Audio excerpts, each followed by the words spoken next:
Colleagues in the media, members of parliament, your excellencies, distinguished guests, ladies and gentlemen. It is my honor and privilege as chairman of the Sri Lanka Press Institute to welcome you on behalf of the board of directors to this press club event. We are going through challenging times. I particularly refer to the current financial and economic crunch, and the one person who is at the eye of the storm, if I may say so, is the governor of the central bank. And he is going to educate us on what's happening on the financial situation at this time. Thank you so much, Dr. Weerasinghe, for joining us, for accepting our invitation and being here today to talk to us. At the conclusion of the governor's address, there will be a brief question and answer session moderated by Mr. Faisal Samat, business editor of the Sunday Times, after which we will adjourn for tea and cakes generously hosted by the Hilton Hotel. Many thanks to them and our staff at SLPI for assisting in the arrangements. May I now invite our moderator, Mr. Faisal Samat, to please come forward. While he is doing that, let me say a few words about Dr. Weerasinghe. Dr. Weerasinghe retired from the central bank as senior deputy governor in January last year, 2012, and worked as an independent consultant for the economic and financial matters for multilateral agencies and global investment firms prior to assuming duties as a governor in April of this year. Previously, he has served as the chief economist, director of economic research from January 2007 to August 2009. Not 2000, I'm sorry, 29. Yeah, 2009. And as assistant governor of the central bank from August 29 to September 2012. He assumed the office of deputy governor in 2012, during which period he also served as the International Monetary Fund, as an alternate executive director for India, Sri Lanka, Bangladesh, and Bhutan. A science graduate of the University of Kelaniya, Dr. Weerasinghe holds a PhD and master's degree from the Australian National University. Dr. Weerasinghe also served as a visiting lecturer for the master's degree course in economics at the University of Colombo, visiting research economist at the CSEN Centre, Malaysia, and visiting research fellow at the Australian National University. He is on the advisory board of the Centre for Applied Macroeconomics Analysis, Crawford School of Public Policy, Australian National University, and has published several research papers in international and local journals, including the Central Bank Staff Studies. Ladies and gentlemen, please join me in welcoming the Governor of the Central Bank of Sri Lanka, Dr. Nandalal Weerasinghe. Good evening, everyone. First of all, let me thank the press club for inviting me for this occasion. In fact, when I was invited, even until I come here, I didn't know it's a very impressive, distinguished crowd here, including Your Excellencies, Honorable Karujaya Surya, former Speaker, my good friend, and also all the media personnel that I have been interacting all the time since during my central banking career. It's in fact a privilege to address here. Before I came here, I thought I would not make any speeches, only open for Q&A, because I thought, especially when the media is present, they would like to have much more interactive session. But for the benefit of other distinguished guests and others, I'll make a brief remarks on what's going on, what are our plans, and how we see the current economic conditions and the crisis situation, how we are planning to overcome this situation going forward. Because I think one of the reasons why I thought I will not talk too much, because I have been on the media several times last couple of weeks, and I'm not someone who would like to come very often in media. So I'd like to, whenever I have to communicate something, only when I come.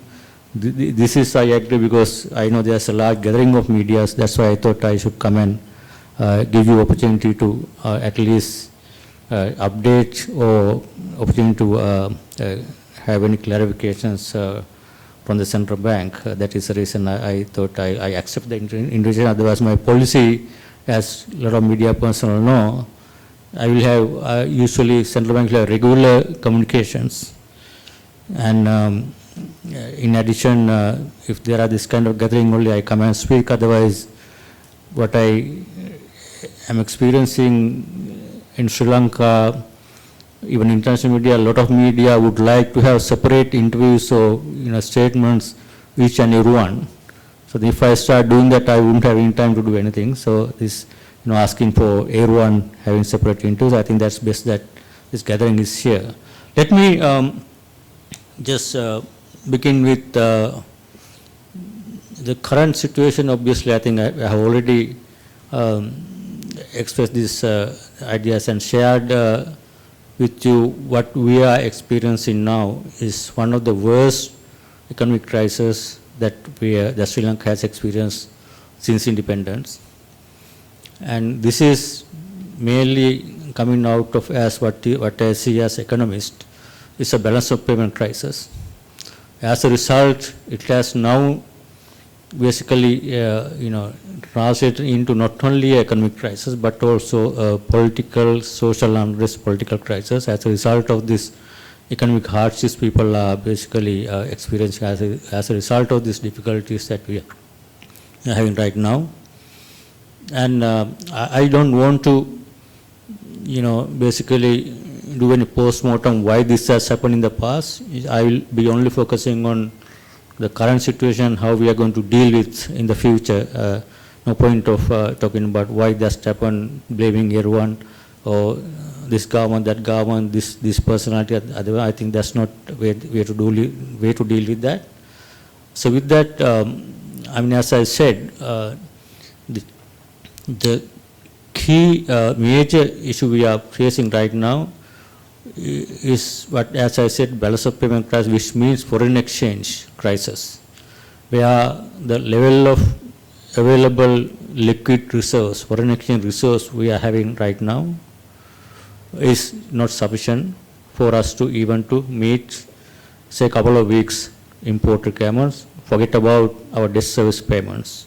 If you look at debt obligations, external debt obligations, as you already know, what we had before we announced the debt standstill was around $6 billion per year in next several years. Those are our obligations to external creditors before we announced this debt standstill on 12th of April this year. Soon after I took the position, I actually realized we are not in a position to service our debt obligations.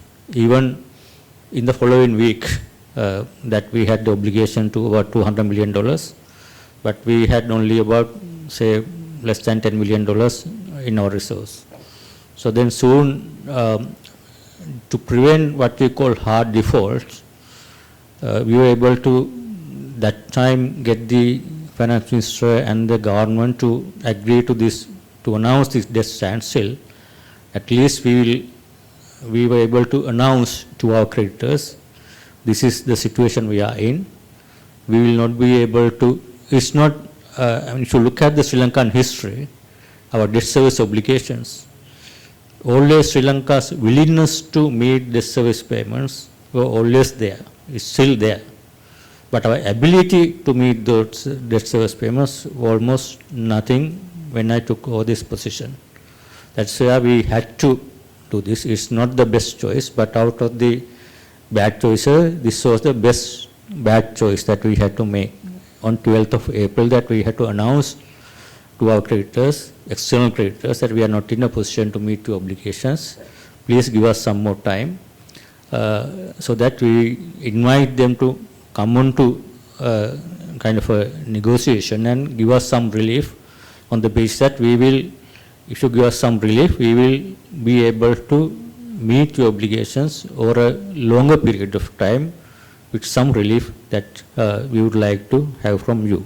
On that basis, we made the announcement on the 12th of April. With that, we have taken out our obligations at least until we come to a consensus with our creditors. We got some relief that we are not going to meet those debt service obligations. So we probably for this year, with that, we can save at least, we don't need to find reserves, foreign exchange reserves, about $2.5 to $3 billion, at least for this year, until we reach an agreement, hoping to reach an agreement within about 6-month period. So, but still, countries' requirement import expenditure, essential imports, even minimum essential imports, still we did not have sufficient resources because we are a country, historically, we have been importing a lot than what we are exporting, or our foreign exchange earnings have been much less than what we have been earning in foreign exchange, what we call current account deficit of the balance of payment account. It has always been a deficit for last 70 years, except for some years in early 1950s where we had the kind of a commodity export boom in early 1950s. Since then, we have been running deficits. But at the beginning, we had long-term concessional loans and very longer period external borrowings. It was not a problem. But since late, about early 2005-06 onwards, we have started to borrow on commercial basis because our country's per capita incomes have been going above some threshold, and we had to start borrowing commercial because still we were running current account deficits. For example, foreign exchange earnings so much less than what we have been earning as a country. That was the reason why successive government had to borrow, and then commercial debt levels has gone up to a certain level, and then we have come to this situation. So now, but still the challenge when I took over was to how to at least find financing for day-to-day essential imports. Forget about anything else. Petrol, diesel, gas, essential food items, pharmaceuticals are the essential 5 items that we have been focusing. Even for that, we were struggling to find essential foreign exchange to provide all these essential ones. This is where we have been, we have experienced a lot of queues, a lot of protests, all these things are happening since last couple of months. So this were the situation that we experience even right now, and I think I have to mention the government of India has helped a lot, at least to finance or support this short-term essential import expenditure in terms of the one is in the line of credit for 1 billion, then another 500 million petroleum importing facility, and that is going to be extended for another 500 million. Then we have this what they call Asian Clearing Union, the accumulation of the dollars with the central bank when we import a lot of stuff from India. So that money is also available for us to be able to use to finance some of the imports. So we are managing with this kind of limited inflows. And also in addition, in the meantime, we started negotiating with the World Bank, the ADB, some of the multilateral agencies like AIIB, to at least try to get some emergency financing out of the existing ongoing projects from those institutions. Even from those institutions, we have been able to mobilize some of the money, some of funds, by postponing or suspending some of the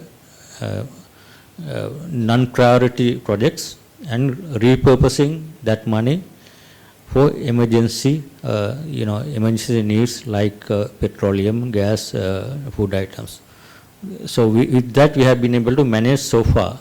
If you look at, say, for example, until last week, with the political instability, all these things were delayed, and as a result, there were accumulated shortages, and as a result, we saw again longer queues for essential items.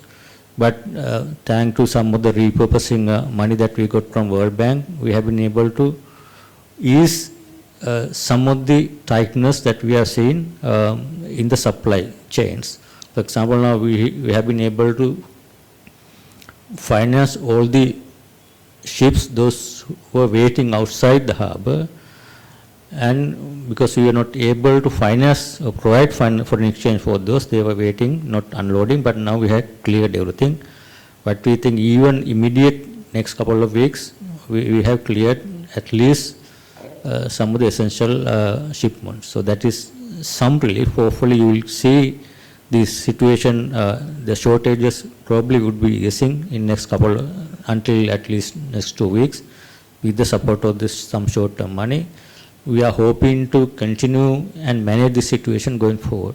So in this situation, this is where from the central bank side, we are trying to encourage at least to utilize whatever available foreign exchange earnings that is, which are coming to this country in terms of export proceeds, in terms of export of services, in terms of remittances, that we are trying to prioritize and utilize all these exchange inflows only to provide at least to meet those essential import expenditure.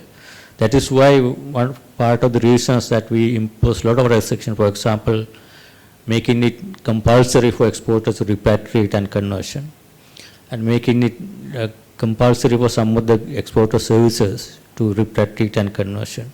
These are not best measures, but given the situation, these are the things we are compelled to do. It is, in my personal view, those are not the best measures, but in a situation, there's no other choice. We had to bring in all these measures. And also one other, the development that we are seeing as a result of central bank was fixing exchange rate at a certain rate for a long period. There was a parallel black market developed outside the banking system, and that market was able to attract or divert a lot of foreign exchange inflows, even the limited inflows, those are coming into the country, basically were diverting into this grey market activities, and that money have been using to finance what we call non-essential imports. So that's why we had to impose certain restrictions and curtail all the grey market activities and trying to bring that money into the banking system. This is why we impose bans on import open accounts, what we call so. And this is where a lot of money that's coming outside the banking system being routed through fund some of the non-essential imports.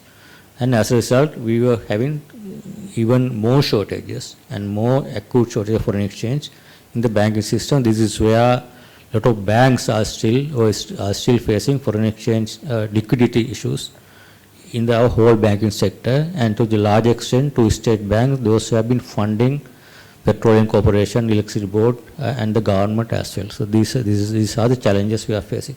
So how we are going to address this situation? Obviously, when a country facing a balance of payment situation, we are a member of the International Monetary Fund. The International Monetary Fund mandate is to help member countries in this kind of a balance of payment crisis. So they have a mandate to help member countries, and we have the right to ask for the assistance from the IMF. That is where I think government had made the decision some time ago, but it was not progressing very well. But now, since I took the position, and also with my colleague Mahinda Sirivardhan taking the position as Secretary of Treasury, and also with the Finance Minister Ali Sabri, we were trying to expedite this process and trying to reach an agreement with the IMF sooner the better, so that their milestone is that first part of approach is to negotiate a program with the IMF and seek financial assistance to fill the external financing, part of the external financing gap, and commit to, on the basis of our commitment to overall macro fiscal program, together with medium to long-term structural reforms that we need to implement in this country to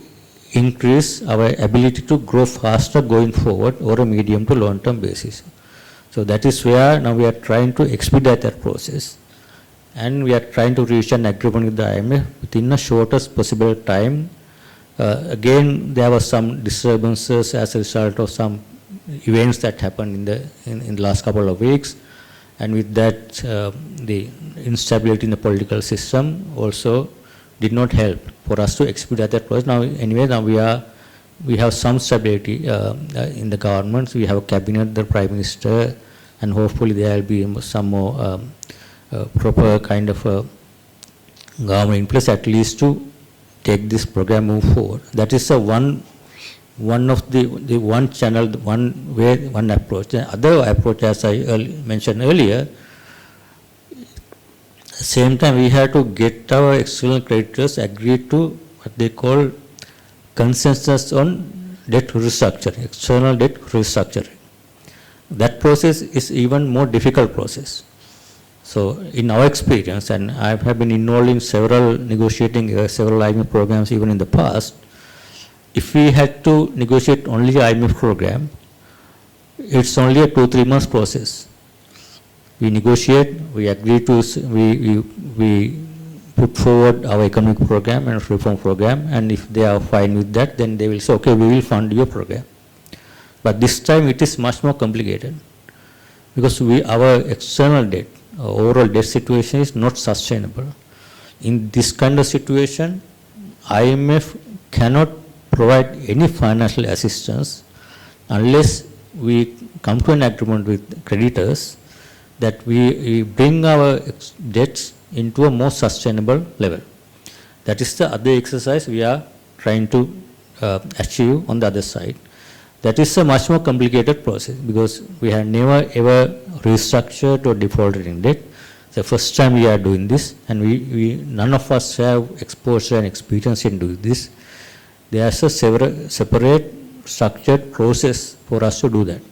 First one is we have to appoint what they call financial and legal advisors who deal with the creditors. And I think that's probably, we are all finalized and it probably go on to the cabinet today. And once that is approved by the cabinet, that's a starting point of debt restructuring process. Then again the challenge is that it is to get the consent, the agreement from our creditors to give us some relief. It is a kind of a give and take position. It's not only our choice. We have to tell them, okay, this is the situation we are in. This is our debt sustainability. These are the reforms we will be committing to bring our debt to a sustainable level based on what they call debt sustainability analysis conducted by the IMF staff. And the objective is for us to bring debt into a sustainable level. We have to show them we are on a correct path in terms of fiscal policy, the fiscal deficits. For example, what they call primary deficit, total fiscal deficit, and then the level of debt going forward. Once we show that, then creditors will say, okay, this is your contribution, you will tighten your fiscal policies, you will generate primary surpluses. If you do that, we also will be happy to make a contribution by giving us a relief on our debt service payments, either by having a haircut or either by having interest rate relief or either giving us a reprofiling or extending maturities. Either way, the different creditors can agree on a different basis. So if you look at our creditors, there are 3 major components. One large one is what they call international sovereign bond holders. Those are global commercial investors. Those are invested in Sri Lankan government issues sovereign bonds. That is almost about, I think, 35% of our debt. That is the largest component. So first we have to, the advisors will approach them and try to negotiate with them and seek some relief on the debt service payment. That's on one side. Then other side is what we call Paris Club. The traditional Paris Club members, we have some obligations to them as well. Mostly European countries, Japan included in the Paris Club. Then we have to negotiate with the Paris Club. That's a good part of that is because they have used to this kind of debt restructuring process, so it's easier to negotiate with the group of the Paris Club countries. Then we have another group, what we call non-Paris Club, like China and India. Those we have to negotiate separately. So Paris Club, non-Paris Club, commercial debt. Those are the three major components. Now we will be starting the process. Once we appoint the financial advisors and legal advisors properly today, then this process will start. That based on past experiences, this process could take at least 6 months. Because it's a complicated process. We have to lot of technical negotiations and going back and forth and get them agreed to a certain relief on the basis of our commitments to bring into sustainable debt levels. That is another process we are going ahead. So the question is that the biggest challenge right now we are facing, for us to at least reach one milestone, which is to reach an agreement with the IMF. For a staff level, what we call staff level agreement means we agree on a policies and reforms with the IMF, then they will announce, okay, IMF has agreed with the government that certain policy measures, we have agreement, then finance minister and government sign a letter and then submit that proposal to the executive board. Once that is approved, then IMF process commences with the overall 3-year program and they will commit to a certain amount of external financing, and also at that point other multilateral agencies and other agencies also will come on board saying that, okay, this is our external financing gap for next 3 years, for example. Then IMF will contribute by this amount. Then the other multilateral agency will contribute by this amount. And at some point we will have access, then creditors also will contribute by this amount in terms of debt relief. And also at some point hopefully we will be able to go back to the commercial markets and raise whatever the balance requirement from commercial markets. This is the overall plan. So right now the challenge what we are facing here is how we can live until that point. As I mentioned earlier, right now we have almost very small amount of resource, and we will be getting some inflows in terms of what I mentioned earlier, Indian line of credit, ASU balances, and some World Bank ADB money. We will have some funds, but that is not sufficient.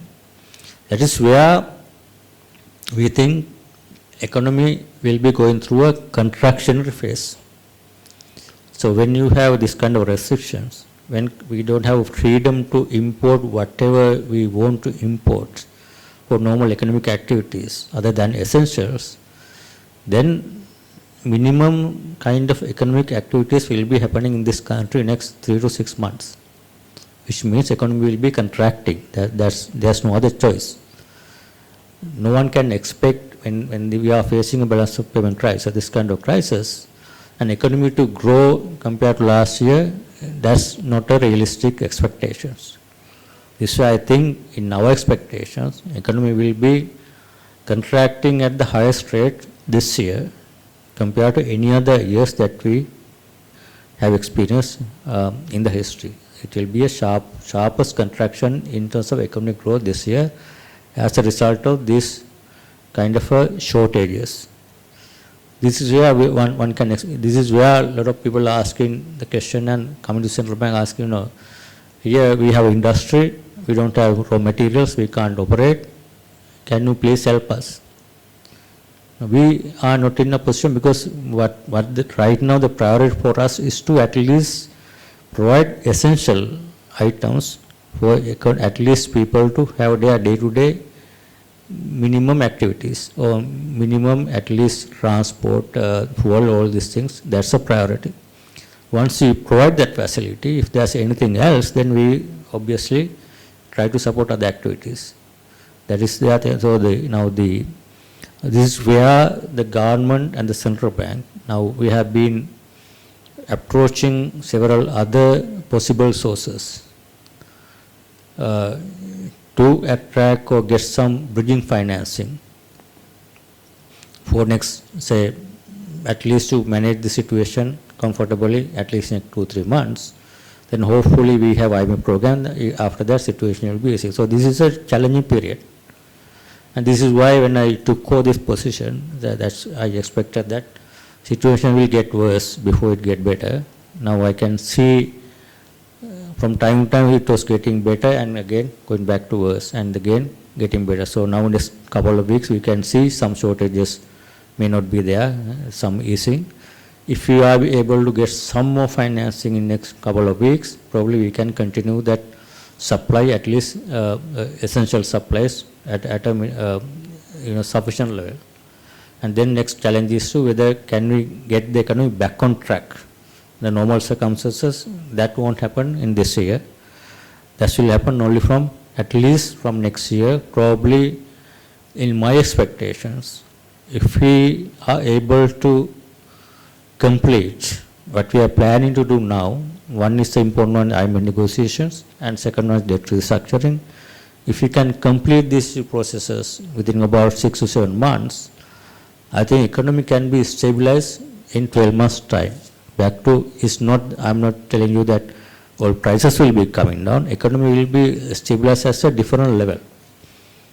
Still you will see inflation maybe 30-40%, that will continue. That is where other social issues, like when inflation is running at 30-40%, this already happened. No one can bring down the inflation below 30-40% in next 6 months. As central bank, I cannot give that assurance because that has already happened. Because of the one-off increases in some of the prices also will have to be adjusted.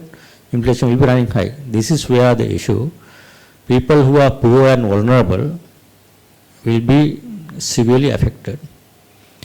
So people will find it difficult to, especially low-income people, poor people will be difficult to live out of their incomes unless government can provide some support. That is where I think other important part in this exercise, while we are trying to implement all the difficult reforms, we need to protect poor and vulnerable who will be affected out of this the crisis situation.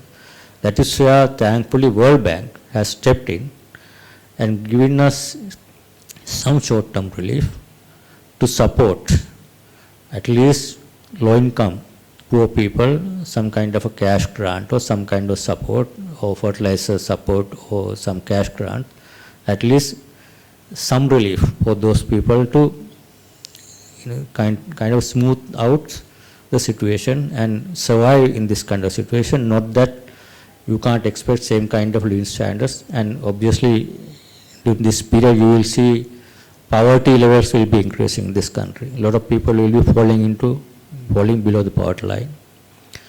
And when the economy is in a contracting situation, we are going to see a lot more people unemployed by SMEs, some of the firms, those who are not being able to have normal operations, not same kind of, an only sector, as far as I can see, will be continuing, and hopefully that will continue, are export-oriented sectors because of the currency depreciation, and they are in a much better position to continue and earn comfortably going forward. That is why I think in a way there's a good incentive.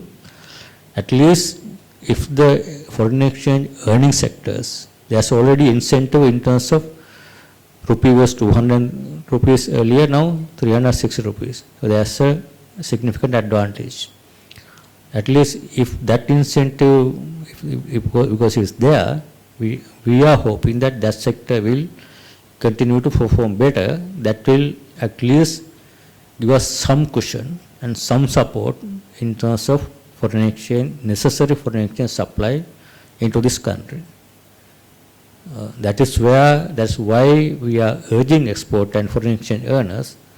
If you earn foreign exchange out of your activities, please bring that money into the country and bring that money through a banking system. At least then one that will help us to prioritize and provide essential things not only for all the country, but also for you smooth operations, even in your industries. That is why, as I said, we are bringing measures to encourage this money to be coming into the banking system, and I'm making this request even for people who are expatriates who are living abroad. If they send their remittances through the banking channel, it will help your country people at least to meet day-to-day essential items. So that's what we are trying to do right now. So these are the, I don't know whether this is the current situation. These are two plans I just mentioned. I think I would like to stop here. I think I'm sure there will be a lot of questions, and this is where I really like to have a conversation and engage and give you clarifications on any questions that you have. Thank you.